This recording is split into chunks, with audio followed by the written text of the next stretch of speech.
नमस्कार दोस्तों, मैं विनय दुबे मुंबई से।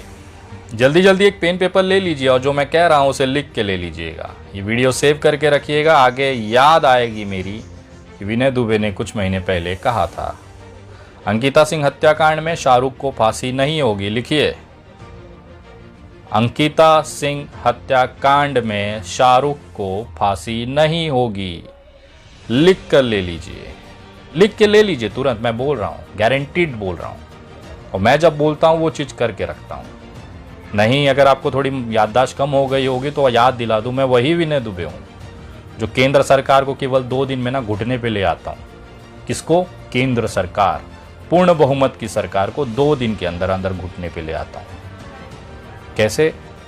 मुंबई में एक लॉकडाउन जब लगा था तो बांद्रा में मजदूरों का आंदोलन हुआ था, उसमें मैं आरोपी था। 14 दिन जेल रहा और जेल जाने के मात्र 48 घंटों के अंदर नरेंद्र मोदी सरकार ने श्रमिक ट्रेनों का शुरुआत किया।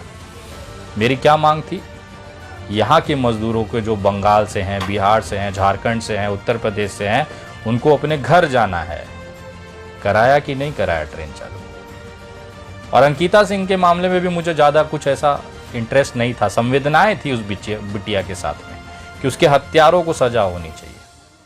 लेकिन जिस तरह से हिंदू संगठनों ने, जिस तरह से एक मीडिया माहौल बना दिया गया, मीडिया ट्रायल चला दिया गया कि शाहरुख ही आरोपी है, तुम जज हो, तुम तय करोगे कि कौन आरोपी है कौन नहीं है। केस यहीं पर हल्का हो गया जिस दिन ये संगठनों ने शाहरुख को आरोपी बना के पूरे मीडिया में, सोशल मीडिया पे चला दिया। आपको पता है केस कहाँ से कमजोर हुआ, मैं आज खुल के बोलता हूँ। तय कर लीजिएगा, आपको भी तैयारी करने का मौका मिल जाएगा। अंकिता का बयान, अंकिता को जब अस्पताल ले जाया गया ना, तो उस समय उसे पूरा विश्वास था कि वो ठीक होकर घर चली जाएगी। उसे थोड़ा भी अंदाजा नहीं था कि वो मर जाएगी। यही कारण है जब आप लोग लिखते हो ना, एक मरती हुई लड़की झूठ काहे कहेगी, तो मैं क्लियर करना चाहता हूँ वो मरती हुई लड़की थी ही नहीं। अगर उसे विश्वास होता कि मैं मरने वाली हूं ना, तो सही बयान वो देके जाती। लेकिन उसका बयान, उसके बार बार बयान बदलने की जो कहानी है, वो पूरी तरह से कोर्ट में खारिज हो जानी है। डाइंग जो स्टेटमेंट दिया उसमें बहुत सारी चीज़ें नहीं मिलती है, जो पिछली वीडियो में मैंने आपको प्रूफ करके दिखाया सबूतों के साथ। ये पूरा जो मामला है ये ऑनर किलिंग की तरफ बढ़ रहा है। आरोपी कौन है इसकी भी बहुत जल्द इस पे परत खुल जाएगी। आरोपी परिवार का सदस्य है। अंकिता सोई हुई थी, उस पे जब पेट्रोल डाला गया उसे नहीं पता चला। उसको जब आग लगाया गया तो कुछ लोग खिड़की से भागते हुए दिखाई दिए। आग इतनी तेज थी कि वो अपने आग के जलन की वजह से दरवाजा खोलकर बाहर निकली। बाहर इसका पिता मिलता है, इसको पिता मिलता है। वो बोलता है कि तोके शाहरुख आग लगा के भाग गया। शाहरुख का नाम उसके दिमाग में डाला गया। ये बोला गया कि तुम पुलिस पूछेगी तो ये बोलना शाहरुख तुमको जला के भाग गया। हो सकता है, संभावनाएं हैं। बेटी ने जब उसे बताया कि शाहरुख और हम शादी करने वाले हैं, बाप को बुरा लगा हो, क्योंकि पहली बेटी जो है ऑलरेडी वो केवट समाज में गई है, जो राजपूत से नीचे जाति की है। दूसरी बेटी मुसलमान में चली जाएगी तो इसका तो बंटाधार हो जाएगा इस बाप का। तो बेहतर है, बेटी को जला दिया इसने। संभावनाएं हैं, कोर्ट के अंदर कुछ भी असंभव है। जब इसके बाप की प्रॉपर इन्वेस्टिगेशन होगी, परिवार की हर एक सदस्य को अलग अलग कमरे में बिठा के पूछताछ होगी, दोनों के बयान मैच नहीं होंगे, आरोपी पकड़ा जाएगा। आरोपी आराम से पकड़ा जाएगा। इसी के लिए मैंने शुरुआत में कहा कि शाहरुख को फांसी नहीं होगी। पुलिस में दिया हुआ बयान कोर्ट में मान्य नहीं होता है, और अभी तक शाहरुख ने अपना बयान, अपनी ये जो हत्या, सो कॉल्ड हत्या है, इसे माना नहीं है। कहीं पर भी हमें आधिकारिक रूप में इसकी पुष्टि नहीं हुई है, क्योंकि अब हम लीगल इस केस में हैं। लीगल हम अब इस केस को लड़ेंगे कोर्ट के अंदर। निशांत वर्मा जी हमारी तरफ से एडवोकेट होंगे शाहरुख का। अब इस मामले में वो सारे चिट्ठे खोले जाएंगे, और यकीन मानिए फास्ट ट्रैक हम लोग चाहते हैं कि जल्दी जल्दी फैसला हो। और यकीन मानिए वो सारे लोग मुंह छुपा के घूमेंगे जो मुसलमानों पे सवाल खड़ा करते थे, मुसलमानों को लव जिहादी कहते थे, शाहरुख को लेके पूरे कौम को टारगेट करते थे। जब केस के लिए मैंने निशांत वर्मा जी का नाम दिया तो राजपूत भाई कुछ हैं वो मुझ पे आक्षेप लेने लगे मैं उन राजपूत भाइयों से पूछना चाहता हूँ, बहुत विनम्रता से हाथ जोड़ के पूछना चाहता हूँ कि आपकी संवेदनाएं उस समय कहाँ चली गई थी जब देश में निर्भया कांड हुआ था। निर्भया कांड जिसमें अदालत ने आरोपियों को फांसी की सजा दे दी। आप ही के राजपूत समाज का एक इंसान एडवोकेट A.K. सिंह 7 सालों तक उन आरोपियों को बचाने के लिए दिन रात एड़िया रगड़ा। Lower court, high court, supreme court, राष्ट्रपति, एक एक करके 4 एप्लीकेशन राष्ट्रपति, माफी राष्ट्रपति से मांगने के लिए हर कोशिश उसने कर डाला। वो तो आपके राजपूत समाज का था ना। उसने तो यहां तक लड़की के चरित्र को लेके इतनी गंदी बात कर दी थी। आप यकीन नहीं मानेंगे मेरी बात पर, देख लीजिए। A.K. सिंह बोल।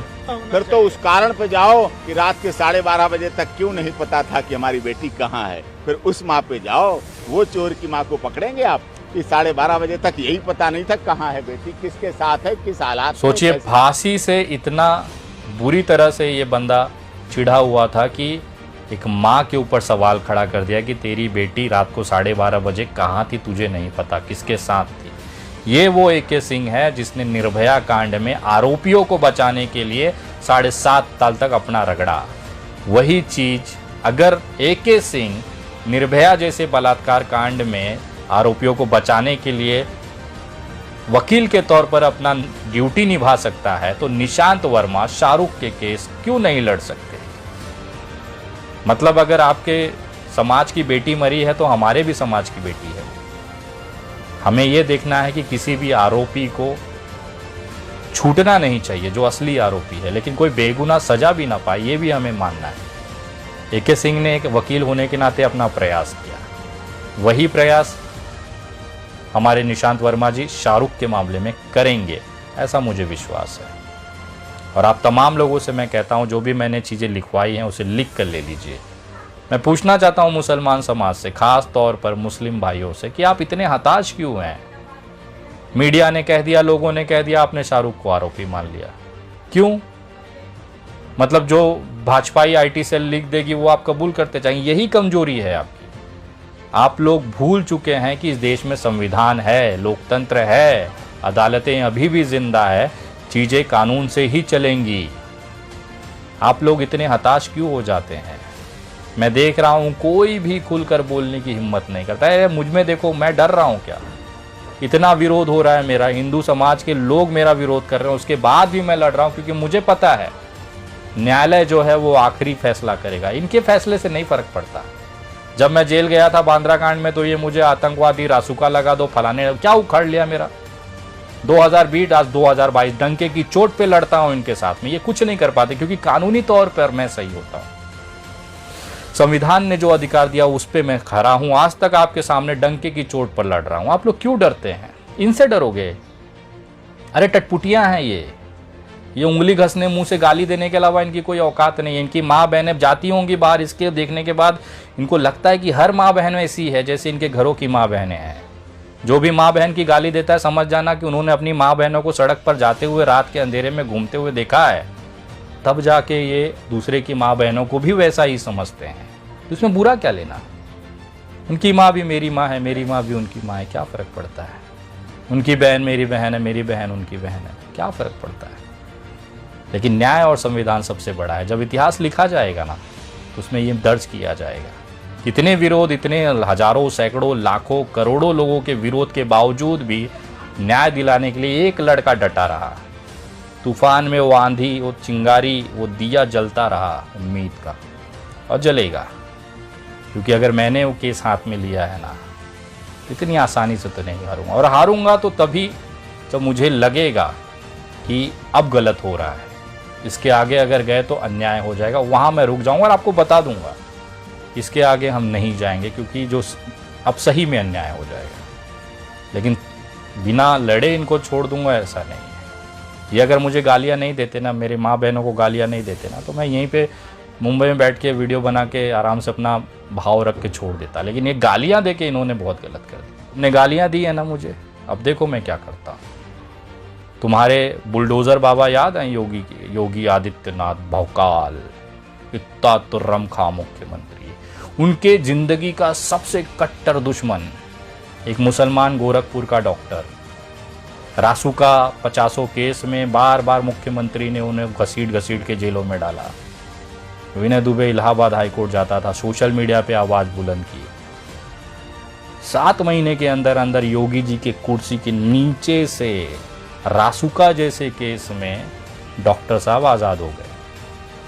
आज मस्त से ज़िंदगी जी रहे हैं, घूम घूम के मेडिकल कैंप कर रहे हैं, चुनाव लड़ चुके। मेरी शुभकामनाएं, भगवान उनको ऐसी तरक्की दे, बरकत दे, उनके परिवार को सुखी रखे। वही विनय दुबे है जो योगी जी के कुर्सी के नीचे से, आप उसे चैलेंज करते हो। केंद्र सरकारों को झुका देता हूं 48 घंटों में, तुम उसको चैलेंज करोगे। तुम्हारे जैसे वीडियो और यूट्यूब पे लाइक व्यूज़ के लिए विनय दुबे नहीं मरता है। विनय दुबे जिगरे पे जिंदा रहता है। जहां बुलाओगे वहां आऊँगा। और याद रखना, जिस दिन मुझे लगा मुझे दुमका आना है ना, किसी का बाप रोक नहीं सकता है। किसी के माँ ने दूध नहीं पिलाया होगा उस बच्चे को, जो विनय दुबे अगर मान ले कि दुमका आना है तो तुम रोक लोगे। और रोक लिया, मैं मान जाऊंगा किसी मर्द ने पैदा किया है। बता के आऊँगा, टोटल पूरी विजिट का डिटेल डाल दूंगा और देखूंगा किसकी माँ ने दूध पिलाया है जो विनय दुबे को रोक लेगा।